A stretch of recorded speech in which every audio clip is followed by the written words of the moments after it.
Почитувани гледачи, продолжувам понатаму со вестите на ВИС. Гостин во студиото Мери Јанчева. Мери, добре дојде во вестите на ВИС. Не си прв пат гостинка во вестите, но се надевам не и последен.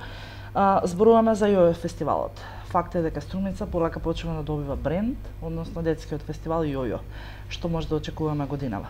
Така, добро ве најдов. Благодарам на поканата. Се надевам дека нема да биде последна година, ќе се нижат годините и понатаму. Ќе има и оваа година Јојо фестивал, четврта година поред.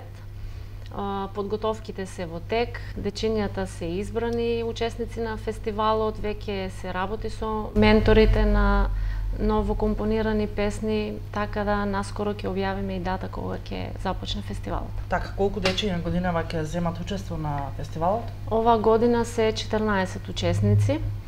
Морам да напоменам дека имаме гости од Скопје и од Гевгелија, на наше големо задоволство. Се надевам дека од година во година ќе зголемуваме соработки со други градови во Македонија. Така, полека стануваме и регионален фестивал, кој што се надевам дека ќе зема се поголем замав и ќе дојдеме до меѓународно ниво.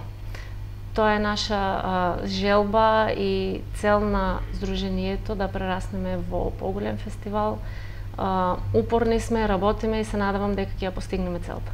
Така, сведоци сме дека изминатите десетина години Македонија имаше детски фестивали од типот на Калинка, Гевгелија, Сидо, Битола и така натаму, да не ги редиме, останува само Златно Славече и еве сега Јојо веќе четврта година. Колку е тешко да се работи со децата токму на поле музика? Да, факт е дека не е едноставно.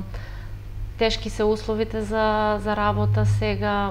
Исто така работа и со дечиња не е така едноставно, меѓутоа нашата желба е голема, не исполнува таа работа и нема откажување, нема враќање назад, така да Јојо ќе продолжи понатаму да функционира. Така, Јојо беше транспарентен од самиот почеток на неговото формирање, со тоа што самите аудиции одеа преку малите екрани и дури гледачите можеа да видат како и на кој начин се бира децата.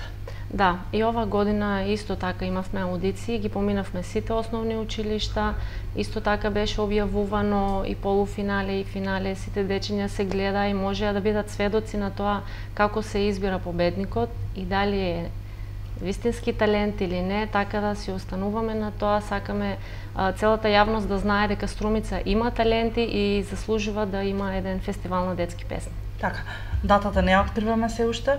Да, уште малку да почекаме, да бидат дечињата во неизвестност, нека така, чека. Се надеваме дека во наскоро време ќе излезе и конечната дата кога и ќе биде фестивалчето. Јас ви посакувам успех и ти благодарам што беше дел од вестите. Благодарам и на вас, се гледаме со најава за датата на фестивалот. Така, благодарам, а ние продолжуваме понатаму со останатите содржини на вестите.